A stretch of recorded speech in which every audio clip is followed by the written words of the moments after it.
Hi, welcome to another edition of Notre and Lacrosse University.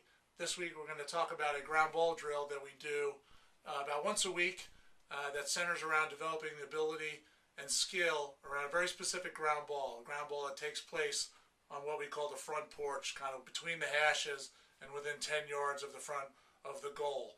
And this typically happens after a goalie save, a rebound, maybe a deflection, or a double team. So developing confidence and skill around identifying those ground balls, scooping them, and escaping with them is critical. So before we get to the schematics of the drill, I want to go over the coaching points.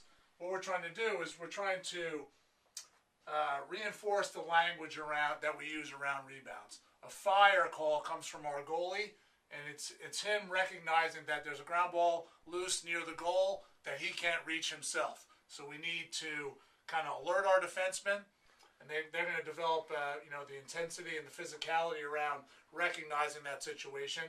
And the term fire will bring our perimeter defensive players into the front porch area. And so we're talking about communication. We're talking about identifying that ground ball and escaping to space.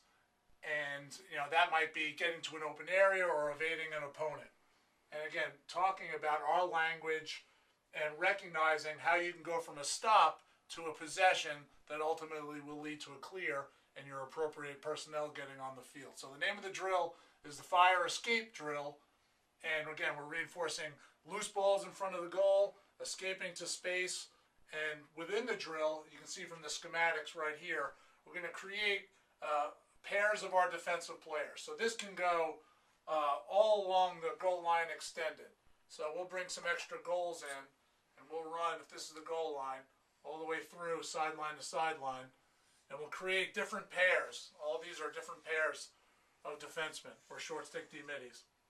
And depending on how much space that we have, we'll break up into these pairs. So if you look at this middle group here, we have player 1 and player 2.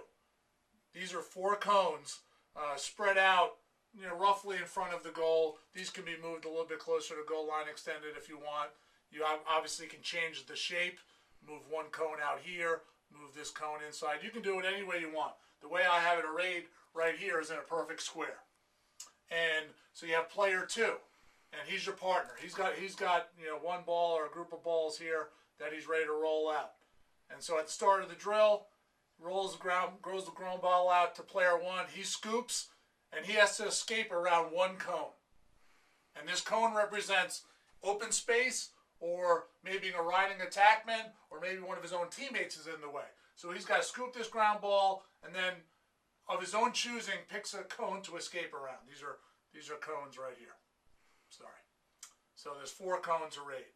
Then he makes a big turn, comes around the cone, hits player 2 back with the ball, who rolls him another ground ball, and then he escapes around a different cone. So you get 4 ground balls, 4 escape opportunities, and 4 passes back to your partner. After you've gone through that, obviously you switch roles. So the benefits are ground balls in space, ground balls escaping to space and around an opponent, and then making a pass under pressure back to your teammate.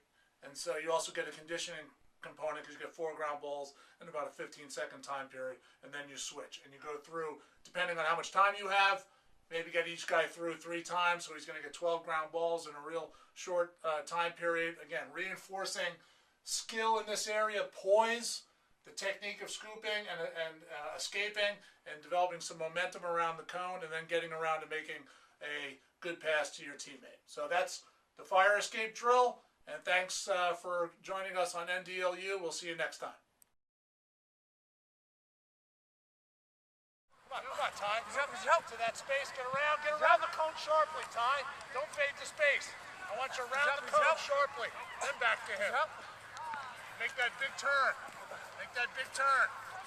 That's it, Ty.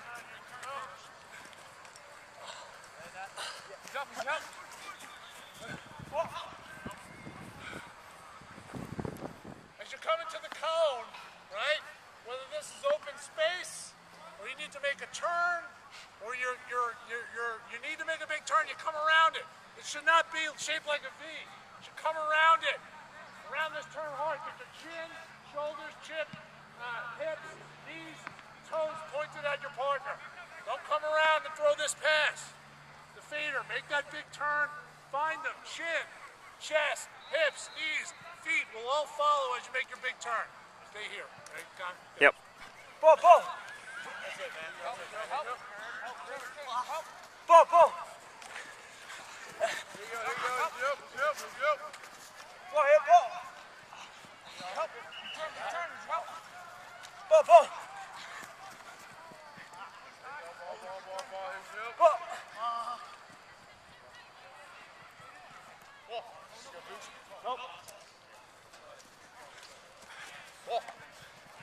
Help.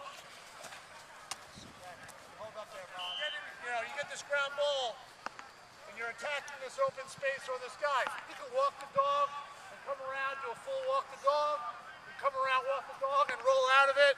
You can split and roll. You can be creative, because that's what's going to be happening when you get this ground ball here on the front porch. The escape is not, it's easy when it's escape and you run to space. What if you need to escape and spin by a guy? Whatever, walk the dog out to space. So be creative as you go around the cone. You know what I mean? Yeah. Ready? Go. Ball. Next on, big turn, man. Mix up the ground balls. Do some bouncers. Adam. Ball. Big turn, down, one more. Ball. Up, big turn. Up. One more. Ball. Yeah, one more. Up, big turn. That's me.